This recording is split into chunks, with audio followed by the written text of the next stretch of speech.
Hi, everyone. Thank you so much for joining us today. My name is Soka Yus, and I'm a employee. I work here at Mayo Employees Federal Credit Union, and I'm a financial wellness counselor here. I've been doing this job for a few years, but my background is in collections for about 16 years. So it's what I do here. It's involving personal finance is a big passion of mine. So thank you so much for joining us today online and in person. And at any time, if you have any questions, you're more than welcome to type out your question in the YouTube chat, or if you're here in person, then you can go ahead and just raise your hand and get my attention. And I'll do my best to answer your question as quickly as possible. And if you're a little too shy to ask the questions online or in person, you're more than welcome to email me as well. So this is my contact information, my phone number, and my email address. My contact information will be on the very last slide also, so if you can't take this down now, you can always go to mayocreditunion.org, go to the financial education tab, and my contact information will be on there too, or just wait until the end of the presentation to take down my information as well. So today we're going to talk about financial wellness, and on the agenda we're going to talk about budgeting, savings, managing debt and credit, student loans, retirement and financial planning, managing your money, and watching out for scams. And also stay tuned for a presentation after this by Stephanie. She's going to give us a lot of information on scams, on cyber wellness and cybersecurity, on fraud. So just be sure to stay online, keep an eye out for that presentation coming up, or stick around here and you can watch Stephanie do a presentation. So today's presentation is just an overview of your personal wellness, personal financial wellness. So again, if you have any questions on any of these topics, you're more than welcome to reach out to me and meet with me and discuss whatever situation is that is happening in your life, and see what we can do to get you on track or towards your financial goals. So when it comes to budgeting, we want to keep a budget and make it as realistic as possible. So you want to set a budget, meaning you want to keep track of your spending habits and your daily expenses. In order to do that, you might want to audit your account. So I always recommend people going back 2 to 3 months. So for the last 2 to 3 months, go ahead and audit your accounts, your debit card, your credit cards, whatever accounts you're using the most of, or all of them, and go ahead and just put it in a category. What category are you spending the most on? Is it eating out? Is it hobbies? Or you recognize that you're spending too much on groceries, but you're still eating out a lot. Maybe we need to cut back on one of those categories. So in order for you to know where you want to be, what kind of financial goals you have, you might want to start out by auditing your accounts first and figuring out where your money is going to. And of course, we want to build healthy financial habits. That starts with establishing and understanding your credit as part of having healthy financial habits. We want you to make all your payments on time, right? So, and at any time, if you don't think you can make your payments on time, then it's important for you to reach out to your creditor and letting them know that you're not able to make it on time this month, and see what you can do to get on some sort of payment plan with them. Of course, we want to talk about, we want you to start building savings, emergency savings, especially with the economy that we're in right now. What does it look like for you? How much will it cost for you to, how much of your income can you put towards savings? Can you automate that through your payroll, or can you automate that through your checking or savings account with us here too? So you want to automate your savings from your paycheck if you can, from every paycheck.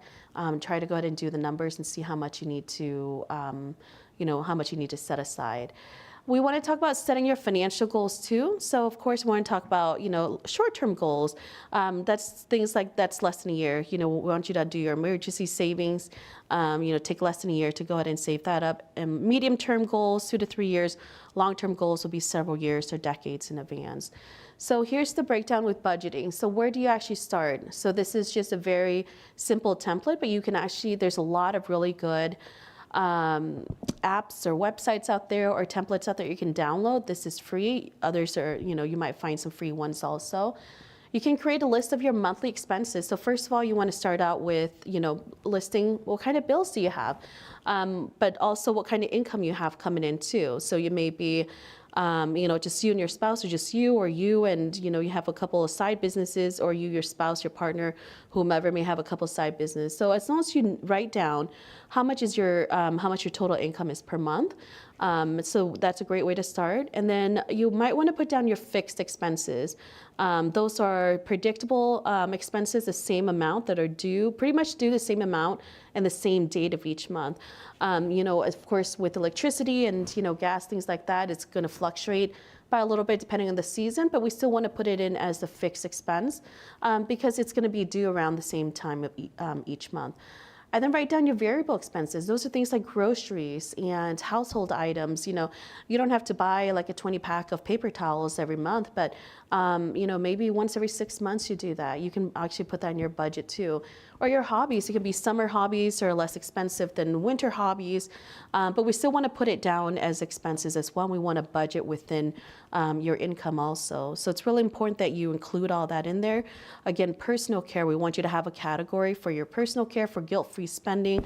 So that way you know that most of your money is going to go towards bills and other expenses, but we also want you to learn to spend your own hard-earned money towards yourself. So something like getting your nails done or hair done or, having hobbies and activities, we don't want you to feel guilty about spending your own money on yourself. So it's really important that when I do meet with members, I have them put in a category for personal care or personal hobbies and stuff. And then I really like to talk to people about writing down their savings goals, financial goals, and then writing it down on the monthly expenses as well. I wanted to make it a habit to pay yourself just like you're paying other bills too. So if you write it down and put on a budget spreadsheet and paying it like a regular bill each month, then you're ultimately just paying yourself, and it's a lot easier that way too. And then at the end, we want to see what the total is. I love a zero-based budget where I tell every dollar what to do. So in this example, as you can see, where the total expenses added out to the total income, so there's nothing left over at the end of each month. It may show that zero at the end, but that's not true because you have money going towards different categories in life, money going towards your different savings category as well. So it's really important that if you don't tell your money what to do, you're just going to let it sit there and you're going to end up spending it without knowing where it's going to. And a lot of times when people come to me, they say, you know what, I make a decent income, but I don't know where my money is going to. Like I have no idea why I don't have this much left over at the end of each month, or why my account's going negative at the end of each month. So I need help, trying to figure out where my money is going to. But when we start auditing the account, they recognize that, you're spending a little too much money eating out here. Your hobbies are a little bit more expensive than you budgeted out to be. So we adjust the budget accordingly. Excuse me.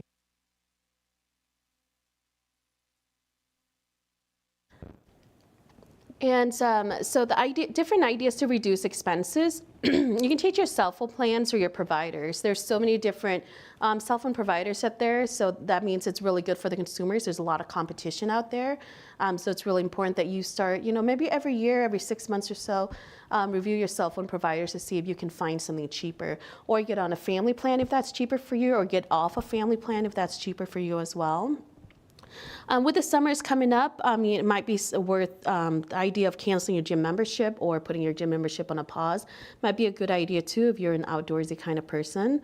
Cutting streaming services or consider different internet providers. So I know with Hulu Sports and maybe about $80 per month. But a lot of times when I talk to members, they only keep it during football season. So if you still have Hulu Sports and you don't really use it anymore, you might consider going and putting that on a pause or canceling it altogether. Or, if you have the option of changing internet providers, go ahead and start shopping around for that. I know in a lot of smaller towns, they only have one option for internet providers. But if you're in Rochester or somewhere larger, you may have the option to go ahead and shop around for internet providers and see which ones are cheaper. Different, speed and stuff, and see which one works best for you. Another thing that people might not think about, you might want to move your checking or savings accounts from a bank that charges you monthly fees if you don't keep a minimum balance in there. So for example, I believe Wells Fargo, with your checking accounts, they charge you a monthly service fee of $10 or $15 if you don't have a certain amount of direct deposit into your account. So if your checking account or savings account is currently charging you a monthly service fee, it's not worth it. You're more than welcome to move it over to here, to MEFCU, Mayo Employees Federal Credit Union. We do not charge a monthly service fee, but again, do your own research on what institution you want it to move to. If your interest rate is a little high when you first got your car loan or mortgage, you might want to look into refinancing your loans. If you had, if your credit wasn't where it wants to be. I mean, if your credit wasn't ideal a couple years ago when you bought your vehicle, but it's a lot better now, and you have some equity in your vehicle, you might want to talk to one of our loan officers about refinancing your car loan to see if you can get a lower interest rate. Again, with your mortgage too. And also student loans, that's a hot topic these days. We'll go a little bit further into that here, but if your student loans are a little bit higher interest rate before, now that you're, worked on your credit score for a while and it's a lot better and, you want to refinance it, that might be a good idea because the lower your interest rate, meaning the less money you have to pay towards the loan, so more money in your own pocket. Different ideas for savings. There's a lot of, when it comes to savings, we want to talk about emergency savings. I can't stress that enough. I believe it's 40% of the U.S. adults that can't come up with $400 for an emergency right now. So if you're within that, part of that number, then I highly encourage you to start your emergency savings. It doesn't have to be much to start out. It can be $500 or $1,000. You can automate your savings directly from your payroll deductions and have them deposit into a different, bank account or savings account that you don't normally have access to or that you don't normally use. So that we kind of forget that it was there. So it's important to have so you can avoid going into debt, because if you can't come up with the cash to pay for that emergency, you're going to put on a credit card. So then it puts you further into debt. You want to set your goals and automate your savings from your paycheck or directly from your checking account to a savings account. Ideally, we want you to have roughly between 6 to 9 months of your living expenses. So as we go back to the budget before, as you can see, the living expenses for this, this sample is $6,500. So it may be intimidating to save up 6 months of that, but it's highly recommended, and just put in a high yield savings account. So that way, in case anything happens, you have 6 months of emergency savings to lean back on. So short-term savings, determine the amounts that you need and set a goal. So once you set that goal, you have your due date for that goal, and you also know how much you have to put away per paycheck too. Again, with medium-term savings, you want to determine the amount and set the goal, so it's usually about 2 to 5 years. And long-term savings, determine the amount you need and also set the goals. It could be something for like a house down payment or to pay off your, house, or for investments in retirement too. So if you have more questions about investments in retirement, you're more than welcome to talk to. If you're with Mayo, then I believe Fidelity handles your 403B, or we have a great team out here too. That can help you with that. So just reach out to me, or you can go to our website and see if you can reach out to someone to set an appointment to talk about your long-term savings goals. And ideas to accumulate more savings. We can be pretty creative in this economy, so we want you to set goals. Of course, goals is a big thing here. So it could be financial or habitual goals. We want you to automate your savings. I find that meal planning and eating out less save me a lot of money. And also online orders, with groceries and stuff save me a lot of money too. So I know exactly how much is going to be coming out. So I know I'm not too tempted to buy just random things when I'm in a grocery store, or when I go to Target for one thing and I come out with 6 things, and none of them was what I went in there for. So, and we want you to remove your payment information from sites like Amazon or Target. So that really helped me out a lot, because if I'm second guessing myself but my payment information is already on Amazon or on Target or Walmart, whatever website is you're buying stuff on, then it's so much easier for me to just click buy now and not really think twice about it. But if it's telling me, when I get to the checkout page and I don't have my payment information on there, and I have to go to my car or go to my purse to get my card to put it in, then I'm second guessing myself. So I highly recommend people to save money and not be so tempted to online shop, is to go and just take your payment information off of the website. You can also sell your items that you no longer need or use, like your clothing, baby gears, and household items too. A lot of really good websites out there that you can sell those things on. You can, if your time permits, or if you have the ability to do so, you can add another gig or part-time job or work overtime if it's available for you. It's a gig economy. It's as simple as downloading Uber Eats or DoorDash or Uber to make some money on the side too. Different savings accounts that we have that you can look into also. It's different ways to save and services accounts that we have. So high yield savings accounts, certificates, and teen certificates, educational savings, traditional and Roth IRAs, pre-tax savings and pensions. Again, if you need more questions about any of these, you're more than welcome to come talk to member service representative or our investment team. They do a great job, or you can talk to me about which one would be best for you also. When it comes to managing debt and credit, your credit profile is very specific to you. So we want you to know your score and how it's calculated, but most importantly, we want you to know your score and typically where you're sitting at. So the score that you may get on Credit Karma or on your American Express statements, sometimes they give you a credit score. That might not always be accurate because there's different scoring models that they base it off on, but it kind of gives you an idea where you're sitting at though. So the last thing you want to do is pay for your credit score, so you don't need to do that. We want you to make thoughtful and deliberate choices with every spending that you make on your credit card, because going down that credit card debt might be a slippery slope. So it's really important that you are very thoughtful and very intentional on how you're going to pay this back, what the purchase is for, and how, make a plan to pay it back with your next paycheck or by the end of the month. We want you to monitor your credit report at least once a year. There's a lot of, a lot of free websites out there. Again, do not pay for it. If you are, then you're more than welcome to reach out to me and we can pull up your credit report together, see what's on there. We can go through each one, and again, all of that's going to be free. So the importance of having good credit, of course, we'll talk a little bit more about that too. So again, annualcreditreport.com is free. You can call that phone number to get your free reports. Annualcreditreport.com offer 3 of the major credit bureaus reports. So it's Experian, Equifax, and TransUnion. Again, if you need help, just reach out to me. So we talk about credit cards. It can be a very helpful financial tool for you to build your credit, but the goal here is to, spend it responsibly. It helps you build your credit score. It is easy to manage online, and if there's fraud or spam or something with your credit card, you can call them. You can put a freeze on it right away, just like our cards too, also. And you can earn rewards, but it varies by card to card. So.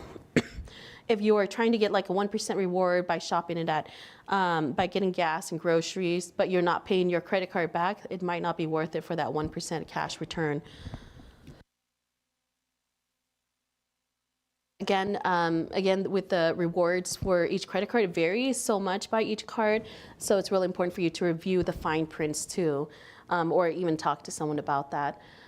Interest rate varies also. Often if you have a very low introductory rate, but then it shoots up after 6 months or after a year or 24 months. Or in some cases, there are credit cards where if you continue to pay off the entire balance each month, then you won't be charged, the interest rate, you won't be charged a finance fee or an interest fee. But once you stop paying the entire balance in full, then it's you have to pay the interest rate that's on there. The downside of it is you can create unnecessary debt when it's not paid in full, or if you don't create a payment plan for bigger expenses and just put on your credit card and not know when you're going to pay it back.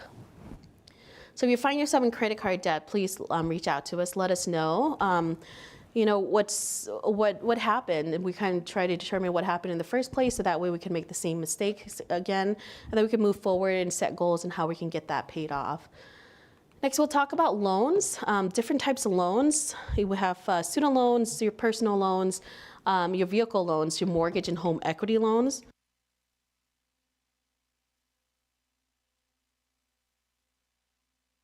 We all know what student loans are. And so it's a very popular topic these days. I mean, there's a huge overhaul right now with the federal student loans. So if you have any personal questions on student loans and it's federal loans, then you might want to get on studentaid.gov. Or if it's or if it's kind of complicated, then I can talk to you about your student loans too if you need help. Personal loans are, a great tool to use to build your credit. If you have a lot of credit card debt and you find that the interest rate is too high on your credit cards, you can try to get a personal loan to consolidate all your credit cards together and just get one loan to pay it all off.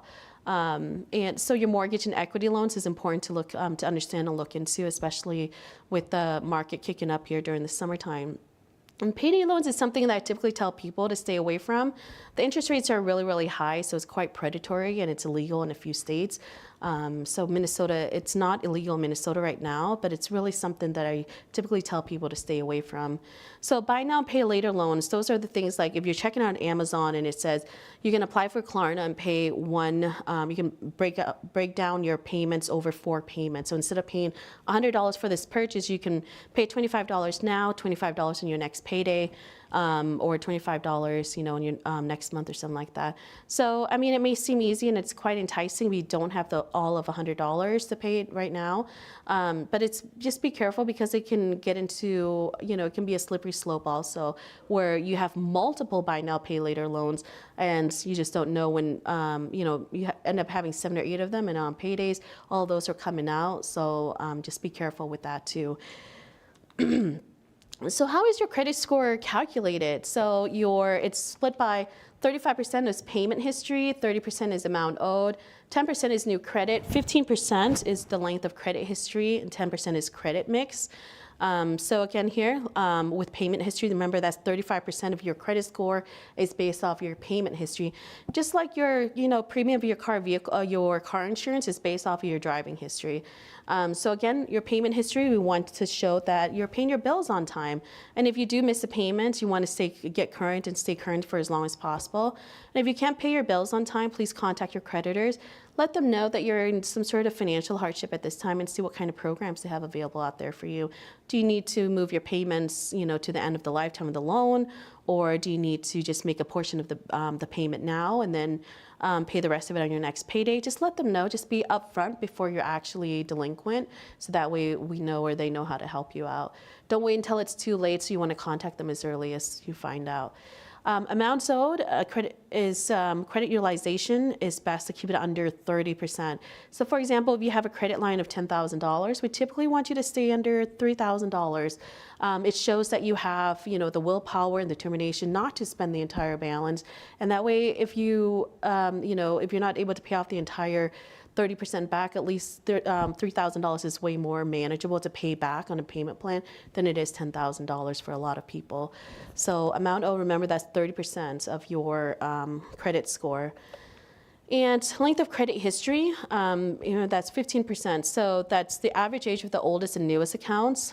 So we don't want you to apply for unnecessary credit. So some of these, we have some holidays coming up here, Memorial Day coming up in May, at the end of May. So there's always going to be a lot of, if you come apply for, the Kohl's credit card or Home Depot credit card, then you can save 30% off your purchase now.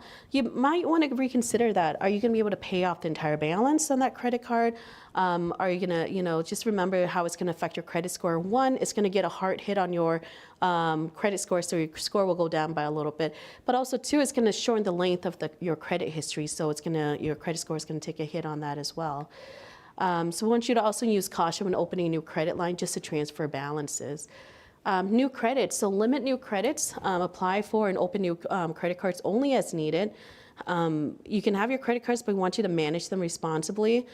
When closing old accounts doesn't make it go away. You just have to make sure you pay off the entire balance, make sure it's at 0, and make sure you get a letter from the creditor saying that you owe 0 on this balance and everything is closed out.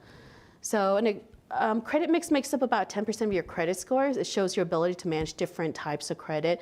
So maybe if you have a mortgage, a car loan, student loans, personal loans, and credit cards, that might be a good mix. But if you don't have that, that's fine too. You don't have to have that mix to have a good credit score. So, but don't go out and get those things just to have good credit mix. The goal here is to pay your bills as on time and keep it on time for as long as possible. So if you have revolving installment accounts, that's a good credit mix too. When it comes to managing debt, we want you to know how much debt do you have. So the best place to go there is on your credit report. So you can go to annualcreditreport.com. Again, it's free. So if they're asking you to pay for something, don't pay for it because you get access to your credit score on a different website. And with this website, you can get free credit reports from all 3 credit bureaus. So we want you to know how much debt you owe. That's the start of managing your debt. Determine which debt payment plan is best for you. Is it the envelope system where you set money aside in an envelope and then buy a money order and send out the money order to your creditor? Or is it the debt snowball where you start out with the smallest balance first and then snowball your way to paying the largest one off?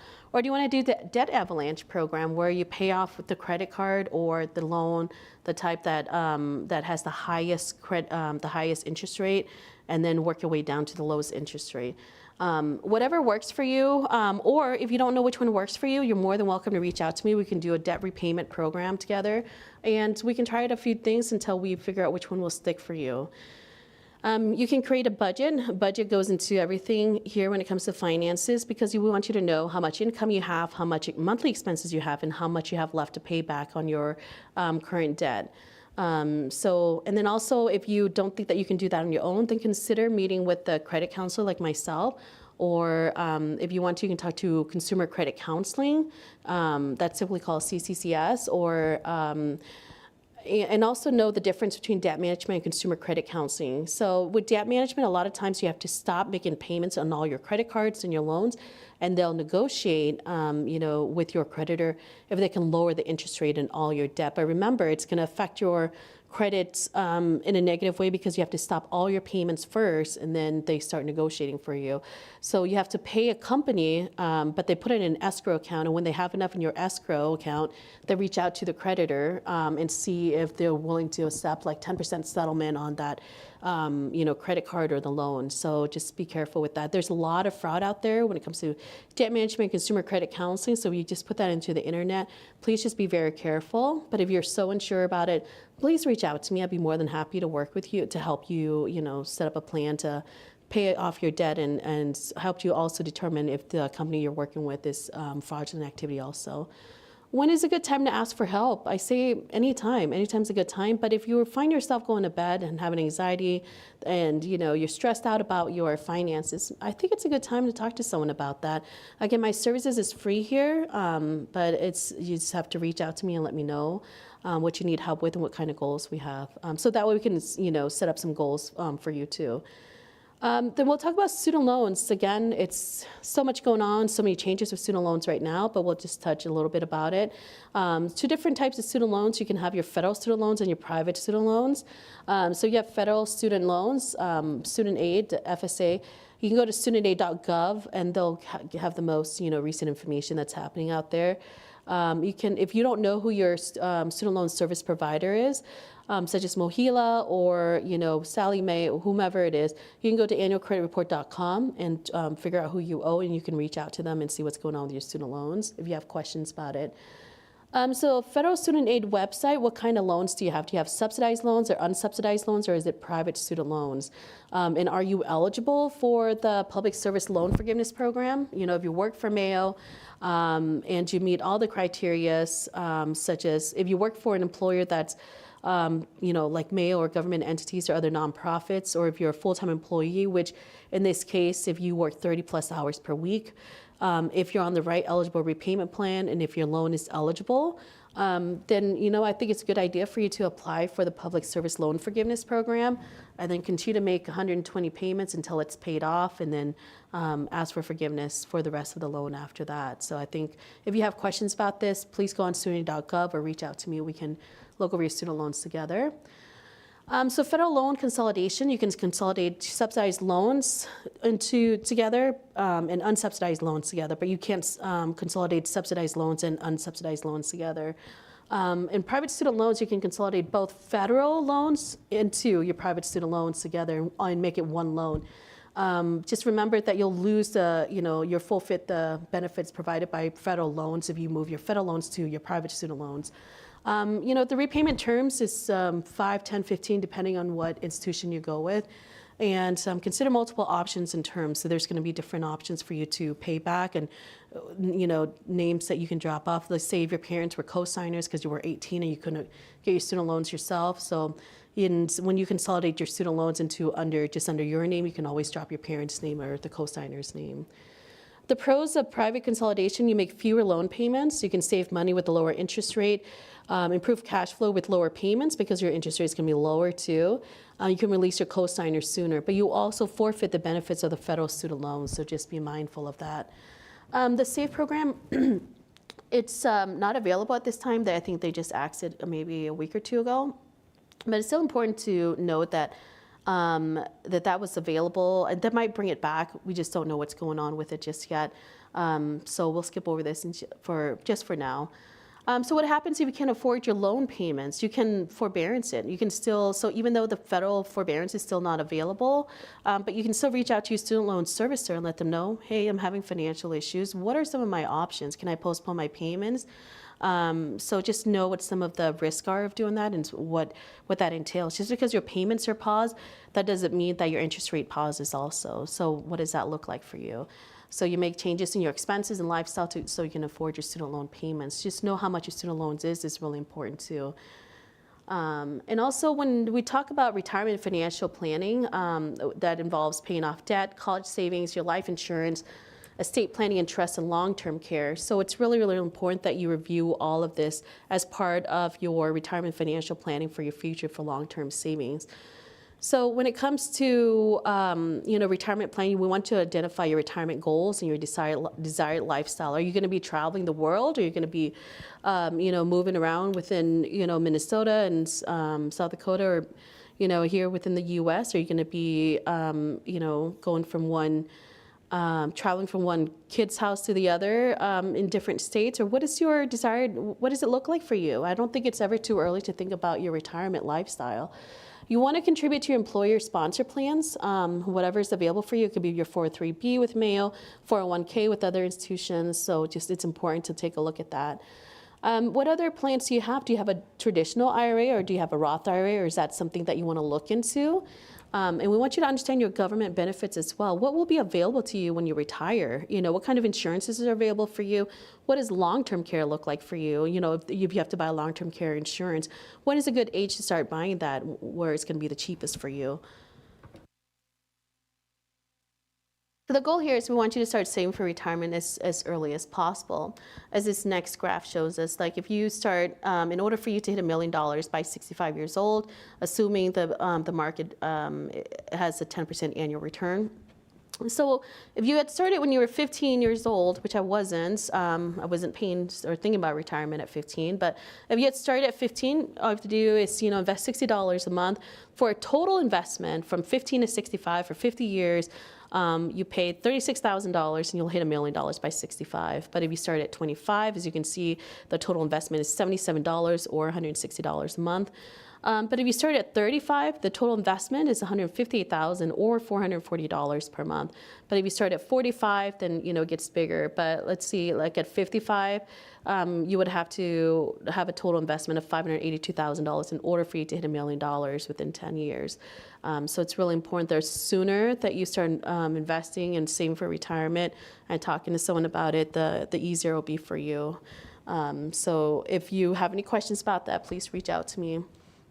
We can get you over to someone to talk to you about that. So managing your money, we want you to keep tabs on your money. 24/7 is available, for you to take a look at your money online with us here and also with other institutions as well. So we have online banking, mobile deposits. You can have bill pay, digital wallets. We have Zelle, person-to-person transfer, internal and external transfers. You can get e-statements anytime online. Open accounts and apply for loans online too, and you customize your alert to monitor your accounts, especially with so many scams out there. Speaking of scams, we don't want you to, don't let someone scam you out of your hard-earned money. So roughly in 2023, the FTC estimated about $10 billion was lost to fraud in 2023. That's a 14% increase from 2020. So in 2023, consumers reported losing more money to bank transfers and cryptocurrency than any other methods combined. Some of the common scams, of course, phishing scams, they're getting very creative these days. And then text messages, I've been getting a lot of that too. Gift cards, whether it's in-store or online or person-to-person, a scam as well. So it's kind of give you a snapshot of what 2023 looked like, what some of the current scams that people are experiencing out there. But the numbers are not, it's reported that it's $10 billion lost. But a lot of people that a lot of members that we talk to are not really reporting the scams because they think that, there's that shame that comes with it. I should have known better. I shouldn't have fallen for this. I knew about phishing scams. I knew about this, that, or the other. But there's really no shame of it. If you have access to a phone, if you have access to an email, any one of us could be victims. So, so just be mindful and just give yourself some grace if you are a victim. Just reach out to someone and let us know how we can help you. What is the next step to take and stuff. So again, this is my contact information. But if you cannot write this down now, you're more than welcome to go to mayocreditunion.org and go to the financial education section, and my contact information will be on there as well. So do we have any questions online or in person here? Nothing? Okay, perfect. Anything, Christian? Okay, wonderful. Well, thank you so much, everyone, for your time today, and I hope you enjoy this beautiful rainy day we're experiencing here in Rochester. So thank you.